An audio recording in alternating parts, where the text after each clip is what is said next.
미국발 이슈를 키워드와 관련 검색어를 통해서 살펴보겠습니다. 경제지표 발표가 많았었는데요. 그중에 하나부터 살펴보도록 하겠습니다.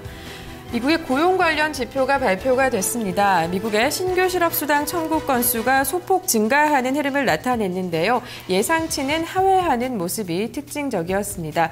고용 개선세가 이어지고 있다라는 분석이 나왔는데요. 관련 내용 자세히 살펴보도록 하겠습니다. 네, 지난주 신규 실업수당 청구 건수가 33만 6천 건을 기록을 했습니다. 그리고 추세를 알 수 있는 4주 이동평균 건수는 33만 9,750건으로 2008년 2월 이후 무려 5년 만에 최저치를 기록하는 모습이었는데요. 미국 노동부의 발표가 있었습니다. 이 신규 실업수당 청구 건수를 보면요. 2주일 전에 33만 4천 건보다는 늘어난 수치인데요. 감소세를 이어가던 최근 추세가 4주 만에 조정 양상을 보인 것으로 풀이가 되고 있습니다. 하지만 전문가들은 예상치인 34만 2천 건보다는 낮은 것으로 고용 경기의 개선이 이어지고 있다라고 봤었는데요. 지속적으로 실업수당을 받은 건수는 305만 3천 건으로 전주에 304만 8천 건은 물론이고 시장 전망치인 305만 건보다도 소폭 늘어났습니다. 전문가들은 이 같은 지표를 통해서 고용시장 어떻게 보고 있을까요? 고용 개선 추세는 앞으로도 지속될 것이다라고 전망하고 있습니다. 션 잉크리모나 포캐스트 이코노미스트는 지난 몇 주일간 실업수당 청구 건수가 계속 감소했던 데 대해서 놀라움을 느껴왔다면서 해고가 줄어드는 등 노동시장은 분명히 개선되고 있다라고 말을 했습니다. 또 앞서 미국 연방준비제도 이사회도 전날 FOMC 성명에서 실업률은 여전히 높은 수준이긴 하지만 고용시장에서는 최근 몇 개월 동안 개선 조짐이 나타나고 있다라고 진단하기도 했습니다. 네, 이어서 두 번째 키워드 살펴보도록 하겠습니다. 역시 경제지표 소식인데요. 미국의 주택 경기가 활성화되고 있다는 지표 하나 살펴보도록 하겠습니다. 네, 지난 2월 기존 주택 매매가 3년 내 최대치를 기록했다라는 소식입니다. 이 자세한 내용부터 살펴보겠습니다. 블룸버그 통신이 보도를 했었는데요. 지난 2월 전미중개인협회에 따르면 기존 주택 매매가 498만 건으로 전월보다 0.8% 증가했다라고 발표를 했습니다. 이는 지난 2009년 11월 이후 3년 만에 최고치를 기록한 것인데요. 다만 500만 채였던 시장 전망치는 다소 밑도는 수치였습니다. 팔리지 않고 있는 기존 주택 판매 재고량은 194만 채로 전년 동월 대비 9.6% 증가하는 흐름이었는데요. 현재 판매 속도를 감안할 때 이는 4.7개월치로 앞선 1월에 4.3개월보다 다소 높아지긴 했습니다. 이는 지난해 4월 이후 10개월 만에 처음으로 반등한 것인데요. 이 전문가들은 주택 공급이 제한된 가운데 수요가 늘면서 주택 가격이 오르고 있다라고 분석을 했습니다.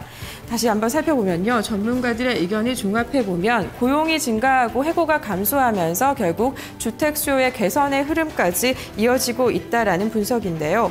밀러 뮬레인 TD증권 이코노미스트는 주택 구입 여건이 좋아지면서 수요를 지지해주고 있고 또 전반적인 경제 환경도 개선이 되고 있어서 이 같은 주택 시장 모멘텀이 앞으로도 이어질 것이라면서 이는 경제 전반의 회복세도 지지할 것으로 내다봤습니다.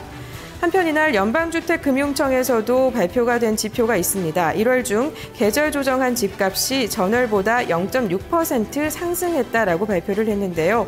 시장 전망치였던 0.7% 상승에는 다소 못 미치긴 했지만 지난 2006년 이후 거의 7년여 만에 최고치를 기록했습니다. 네, 마지막 세 번째 키워드 살펴보겠습니다. 미국 증시에 관한 발언이 나왔었는데요. 살펴보도록 하겠습니다. 미국 증시에 관해서 낙관론을 제기한 발언입니다. 미국 증시가 강세장이 전망된다라고 로젠버그가 발언을 했었는데요. 관련 내용을 자세히 살펴보도록 하겠습니다. 네, 이 로젠버그는 글러스킨 셰프의 이코노미스트입니다. 이 글러스킨 셰프는 캐나다의 헤지 펀드인데요. 이 로젠버그 이코노미스트는 다우존스와 가진 인터뷰에서 글러스킨 셰프가 미국 증시에 대한 투자를 늘리고 있다라고 전했습니다. 이 헤지 펀드는 현금을 많이 보유해서 배당에 나설 수 있고 또 배당금을 늘릴 수 있는 기업에 대한 투자를 선호한다라는 원칙을 고수하고 있는데요. 로젠버그 이코노미스트는 전날 미 연방준비제도가 기준금리를 동결한 것은 연준이 경기부양책을 그대로 유지할 것임을 시사한다고 말했습니다. 또 그는 2014년 벤 버냉키 연준 의장의 임기가 끝난다면 후임은 제닛 앨런 부회장이 될 것이다라고 전망을 했는데요.